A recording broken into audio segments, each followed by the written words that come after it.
Well, the time is now 14 minutes to the hour. You're listening to Paris Live PM. Indeed, 14 minutes to the hour means that we are kind of approaching the end of our programme today, but I'm delighted to say in our Live on Live part of the programme this Friday, I'm joined in the studio by academic and Shakespearean scholar Jean-François Chappuit. You're very welcome to the programme. Thank you. Thank you for inviting me. You're more than welcome. Now, today we're going to take a look at how the world and France is celebrating the 400th anniversary of the Bard's death. That kicked off, of course, last weekend. Now, first and foremost, here in France, I mean, what events are actually taking place in the country to celebrate the 400th anniversary of his death? Well, quite a lot indeed. I mean, for instance, my colleagues in Montpellier have organized a year-long series of celebrations with symposia and talks and so on. And I checked this, I mean, on the internet as well. There's events happening all through France. And quite a lot of newspapers have decided to have special issues on Shakespeare. Le Monde, I think, they had a supplement, did they? Le Monde decided Échos. to republish, in fact, the translations of François Victor Hugo. Oh, of course, yes. And which is not a bad translation. Mm-hmm. And Le Point, I think, is doing a special edition with quite a few well-known people who adapted, in fact, Shakespeare here in this country for the stage. And they, of course, Société Française Shakespeare, they organized they had a symposium early in the year, this year. And this has been going on since, in fact. Excellent. So, I mean, there's quite a full agenda here in France. And all of these, when you think about the various symposia and all that, and maybe the productions that are going on, they're being done in French. I mean, or will it be done in English? I mean, or is it interchangeable? Of course, it's done in French, and in fact, with a French point of view, which sometimes, of course, is a bit. I mean, you could say a lot about the way Shakespeare is understood in this country. Yes, in fact, and but all the same, it's quite important to have Shakespeare on stage because what matters, in fact, is the action, is what is. Because Shakespeare's plays, in fact, rely on action, not so much on words. It's action that counts, in fact. Indeed. Now, let's look. I mean, Shakespeare, he died 400 years ago. We reckon that he was born around 450, but we don't actually have a precise date of his birth. Is that correct? We do have. But is it viable? Is it feasible that it's exactly the right register of birth? Yes. The only thing we're not sure about is the exact day. Okay. And that's why it's 23rd, which is usually because he died on the 23rd of April. So just to have a sort of nice roundup, he was born on the 23rd of April and died on the 23rd as well. So it was 1564. Yes. Still have the records. So there is. It's a little hazy just down to the day, but we know that it was definitely in 1564. Yes. There's no doubt about this. So now, 400 years on. What does Shakespeare mean today to people? I mean, how does it translate? How did the works of Shakespeare translate to a modern society? I mean, the relevance per se here in 2016. Now, Shakespeare, of course, he was really talking to the people of the time. He was talking to it was visceral, it was violent. There was it was tragedy. I mean, melodrama in various ways. Macbeth, I mean, still to this day is a curse if you're going on stage to say it. In 2016, violent times as well. Can we draw any comparisons, or can people learn anything from Shakespeare in today's world?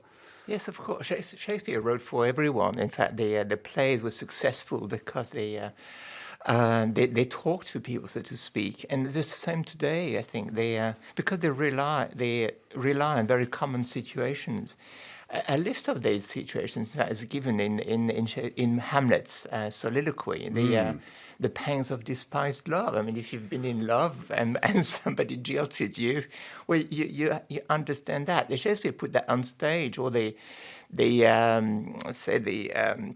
the fact you've been humiliated and the law's delay, Hamlet also complains about. If you've been to a court of justice ever, I mean, you do actually experience this delay in law, and you suffer from that. So as soon as you get into the plays, in fact, you find all these situations, very common, very everyday situations in life. That's a very, I mean, also a very interesting thing that my colleague Alison Hurd told me today, that outside of the UK, the largest readership of Shakespeare is in Mexico and Brazil. Now, one could possibly say, especially with the news that comes out of Mexico these days, to say, well, maybe Romeo and Juliet applied with the gang war between the two families.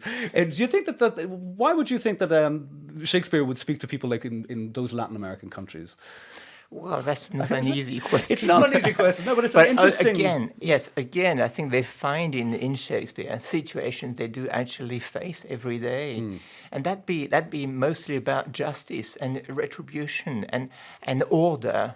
And what does it mean, in fact, to political order, and who should be in power, and what is justified in for instance, the ghost in Hamlet. He wants justice to be, or order to be restored. Is that possible? In fact, so Shakespeare creates situations, and there is no solution to these situations, and yet you can't simply sit back and wait for them to go. They're there. Indeed. And I suppose these people in South America, they do have things which must be done in terms of order and justice, and nothing seems to be possible to do. At the same time, they must be done. Sure, I hear you.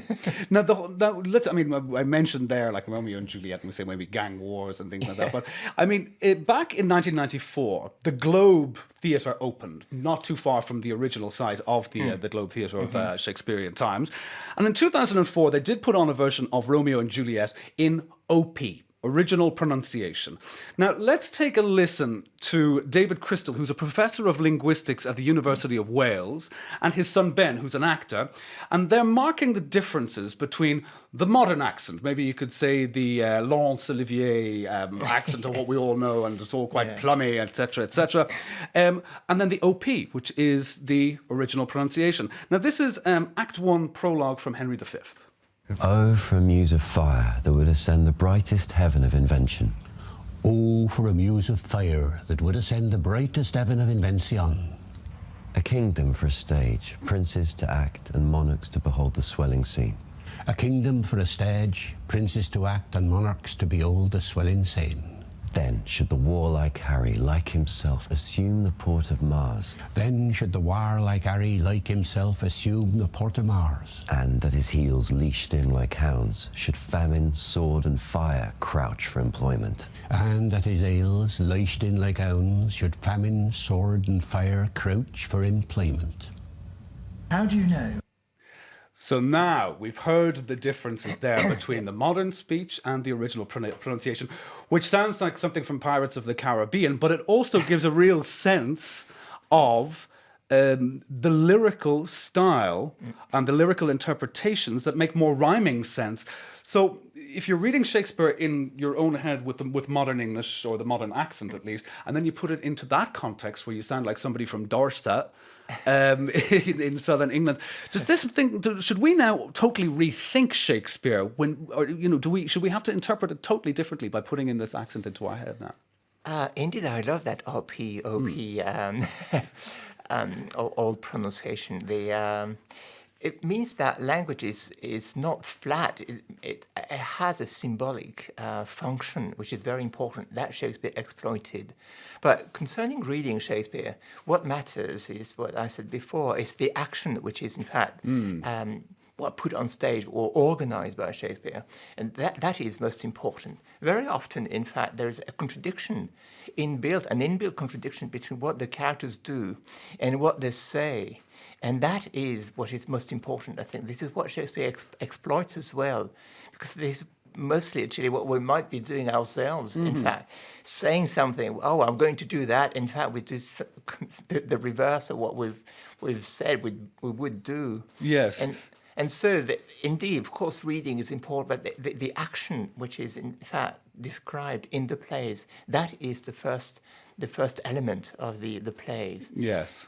Now, also a question that comes to mind is, now we're looking 400 years on since his death.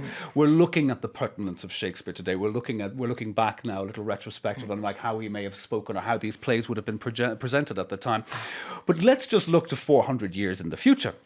Now, God knows what we'll sound like, or how language... If we're still around. If we're still around, if exactly the way the planet's going at the moment, you never know. But I mean, we can see like how language, syntax and spelling have already evolved through the use of technology, even in the last 5 years, 10 years.